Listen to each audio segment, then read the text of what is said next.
Fala, parceria! Professor Vareta na área, canal Geo Raiz, Geografia Clássica, aqui é lousa e giz. E vamos que vamos, porque hoje vamos fazer uma revisão para o vestibular da UEL, uma das principais universidades da região sul do Brasil, uma universidade onde eu prestei jornalismo.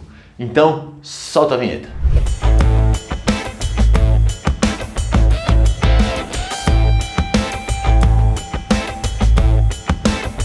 Vamos que vamos, rapaziada! Vou fazer hoje uma revisãozinha voltada para a UEL. Pouca gente sabe, mas quando eu prestei Ciências Sociais, minha primeira graduação, eu também prestei jornalismo na UEL.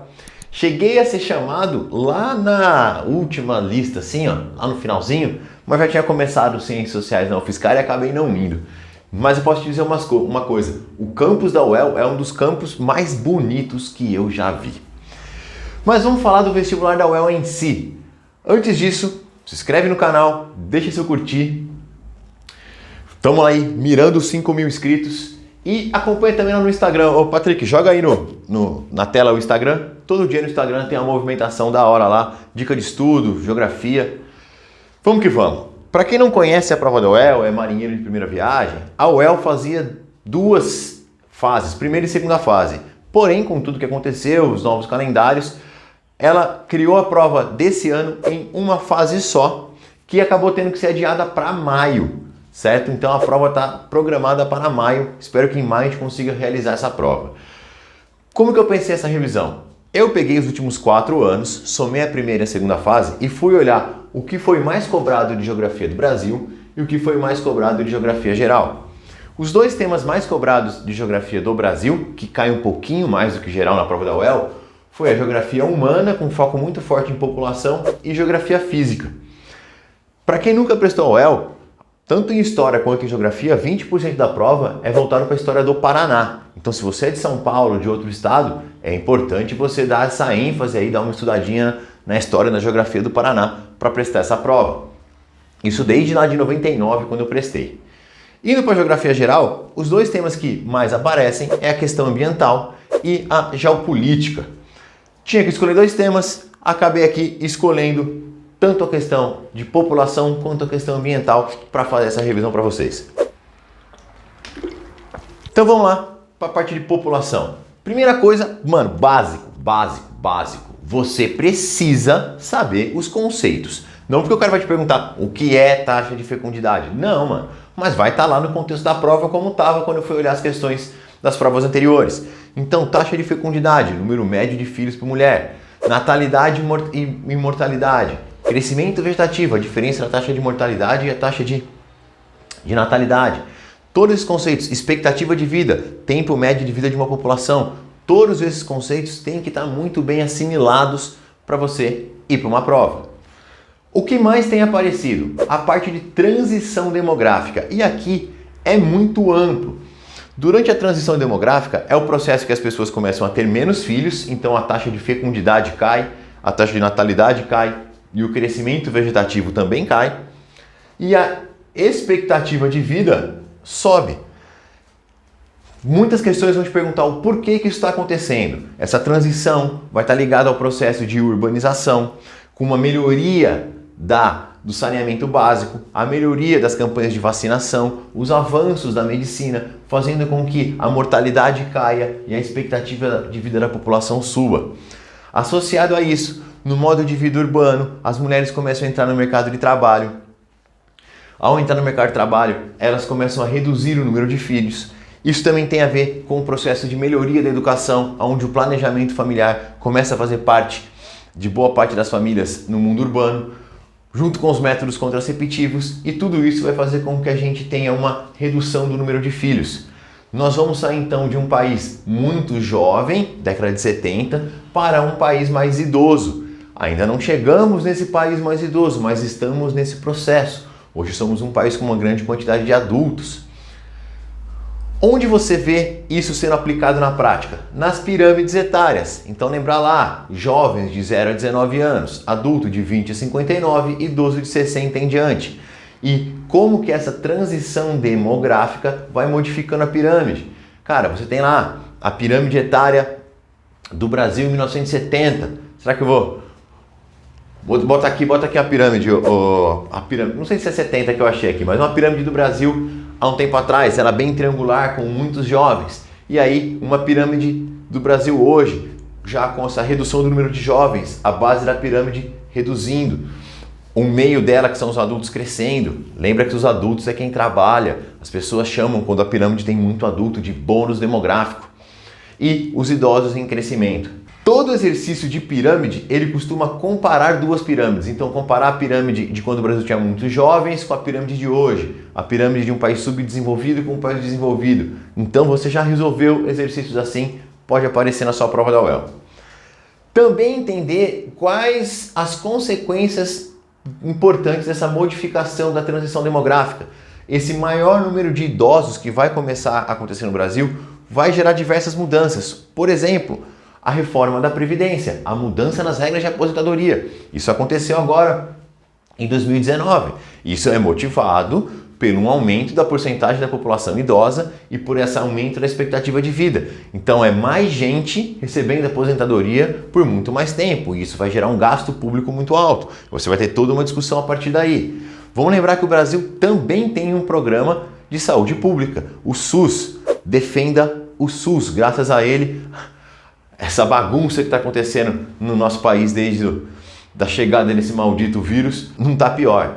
Só que com maior porcentagem de idosos, os idosos são quem mais utiliza o serviço de saúde, por uma questão de idade, de fragilidade natural.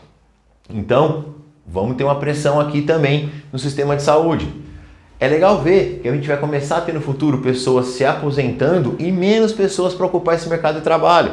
Lá no futuro pode acontecer uma falta de mão de obra. Então, mais uma coisinha para você pensar aí como uma consequência do processo de transição. Você vê que muita coisa gira em torno da transição demográfica que vai acontecer a partir do início do processo de urbanização. Também fica ligado nos processos de migrações. Muitas das migrações estão ligadas a sair de país subdesenvolvido para país desenvolvido, seja da América Central e México para os Estados Unidos, seja do Oriente Médio e África em direção à Europa. São os movimentos mais falados mundialmente.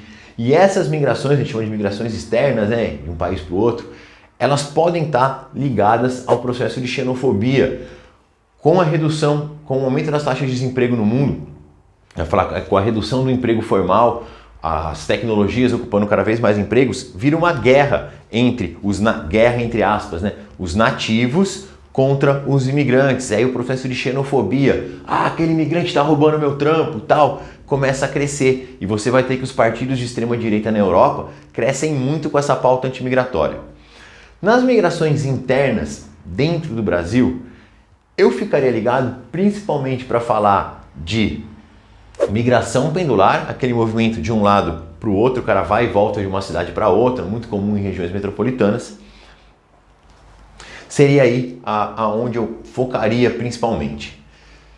Dessa forma fizemos aqui uma revisãozinha, lembrando que isso não é uma aula, é uma revisão. Cara, eu vou gravar uma aula para o YouTube que são só os conceitos de população, então isso aqui é só uma revisão. Então vamos para a segunda parte da lousa. Eu ia dar aquele pulinho, mas não dei. Vamos lá. Aqui eu escolhi a parte de meio ambiente. E você já deve estar ligado que a questão ambiental toma conta dos noticiários. Ela só não foi maior por causa de estarmos passando por uma questão de pandemia. Só que essa pauta é importante e vai continuar sendo. Para quem não sabe, a gente tem conferências sobre mudanças climáticas, a COP, que vai acontecer agora em 2021. Por isso, eu já coloco aqui o aquecimento global como ponto-chave quando a gente pensar em questão ambiental. Quais são as causas e as consequências do aquecimento global? A causa é a emissão dos gases estufa. O gás estufa pode ser o gás carbônico, que vem da queima de combustível. A gente tem a base energética mundial sendo feita com combustível fóssil. Então, uma grande emissão disso, desde aí da Revolução Industrial. Quais as consequências? Ainda na causa, vamos falar também bastante da pecuária, principalmente de pecuária intensiva. Cara, o Brasil tem mais vaca do que gente, certo? Tem mais bovinos do que pessoas. Então, o processo de alimentação, ruminação, soltando metano para a atmosfera, que é um outro gás estufa. Entre as consequências, tá ligado no derretimento das geleiras, o aumento do nível dos oceanos, que vai afetar diretamente as regiões litorâneas, mas também o surgimento do que a gente chama de eventos climáticos extremos. Chuvas muito fortes em algumas regiões, causando enchentes, secas muito fortes, um desequilíbrio acontecendo aí. Ligado aqui a esse aquecimento global, a gente vai ter a ideia dos protocolos. Cara, historicamente a gente tem dois protocolos importantes quando a gente estuda a questão ambiental. O Protocolo de Kyoto, de 97, ratificado em 2000, que foi a primeira tentativa de controlar a emissão de gases estufa. Esse Protocolo de Kyoto, ele tinha a característica que as metas eram impostas, certo? E as metas eram só para os países desenvolvidos, os subdesenvolvidos não tinham metas. Para variar, os Estados Unidos foi o primeiro país a pular fora e é um protocolo que não deu certo, deu ruim. Porém, a gente teve em 2015, na COP21, o Protocolo de Paris, que foi pela primeira vez que todos os países assinaram assinaram um protocolo pensando na redução dos gases de estufa. Todo mundo assinou, todo mundo. Quem trabalhou muito forte para isso foi o Brasil, o Obama, nos Estados Unidos, era ele que estava naquele período, e também o ditador chinês. Aqui tem uma característica muito importante. O Acordo de Paris são metas voluntárias. O que quer dizer isso? Cada país fala o quanto quer reduzir. O que pode parecer fácil de alguém dar um migué e botar números muito pequenos, mas era importante para que todo mundo começasse um processo de redução. Vale lembrar que quando o Trump assume, ele retira os Estados Unidos do Acordo de Paris, e quando o Biden assume, ele recoloca os Estados Unidos no Acordo de Paris. Tem um outro protocolo que eu não coloquei aqui, que é o Protocolo de Montreal. O Protocolo de Montreal tem a ver com a emissão de gases CFC que afetavam a camada de ozônio, que é um problema que a gente praticamente não fala mais. Bom, passando para o próximo ponto aqui que eu coloquei são as queimadas. Em 2020, 3 locais ficaram muito famosos com queimadas. Na Austrália, bem em janeirinho de 2020, se alguém lembrar. Depois, a questão da Amazônia e do Pantanal. Tentando fazer a conexão toda, o Brasil tem nas queimadas o principal fator de emissão de gases para o aquecimento global e o que dificulta que o Brasil consiga cumprir o seu Acordo de Paris. E se você não cumpre o Acordo de Paris, você não pode ratificar o acordo entre Mercosul e União Europeia. Olha quanta conexão que dá para fazer aqui. Lembrar que a expansão da pecuária é o grande motivo do desmatamento, das queimadas que aconteceram no Brasil. Então, relacionar o Brasil, principalmente quando a gente fala de Pantanal e Amazônia, o Brasil como o maior exportador de carne do planeta, a pecuária bovina é muito importante para a nossa economia, temos uma economia de exportação de commodities. Ao fazer a expansão dela, a gente está fazendo através de queimadas e isso vai gerar todos os problemas ambientais. Para fechar, ficar esperto com outros problemas ambientais atmosféricos na atmosfera, chuva ácida e inversão térmica são os que historicamente mais aparecem nas provas, certo? Não vou explicá-los aqui, essa aula já está ficando grande, mas dá uma olhada lá, a emissão, queima de combustível fóssil, emissão de dióxido de enxofre que vai reagir, e a inversão térmica e também poluição de solo e da água.